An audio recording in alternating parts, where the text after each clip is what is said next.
রাখবে, ডাক্তার হবে, মানুষের সাথে ভালো ব্যবহার করবে, বলবে আমি তোমার রুগীর কাছে গিয়ে বলবে আসসালামু আলাইকুম, আপনার ওষুধ যা হয়েছে মন খারাপ করবেন না, আল্লাহ ভালো করে দিবেন, আপনি ভালো হবেন, নামাজটা পড়েন ঠিক মতো, শুয়ে পড়েন বসে পড়েন যেমনি পড়েন নামাজটা আদায় করেন।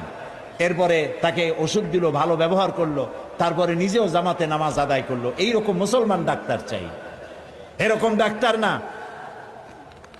হসপিটালও ডাক্তারি করে, বাড়িতেও চেম্বার, ওখানে সময় দেওয়া কম, এখানে সময় দেয় বেশি, যেহেতু ওখানে পয়সা কম এখানে পয়সা বেশি। এক চোটে অনেকগুলি রুগী দেখলো, রুগী দেখতে যত দেরি, বাইর করতে মোটেও দেরি নেই। আর ব্যবহার কি? আর সব ডাক্তার এরকম না, ভালো ভালো ডাক্তার নিশ্চয়ই আছে। রুগী দেখে কয় বাবা তুমি এখনো মরো নাই, তে রুগী তো এমনিই মরবে, আপনি না সান্ত্বনা দিবেন। এরকম মুসলমান ডাক্তার চাই, ঠিক বললাম কিনা?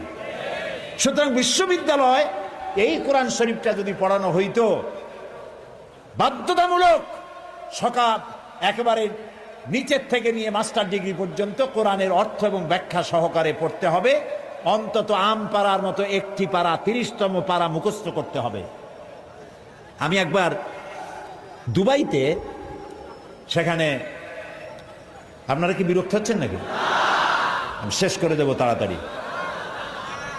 ট্রানজিট কিছু সময়ের জন্য আমাকে থাকতে হবে, তারপর অন্য ফ্লাইট ধরবো। তখন ফজরে রক্ত হয়ে গেছে।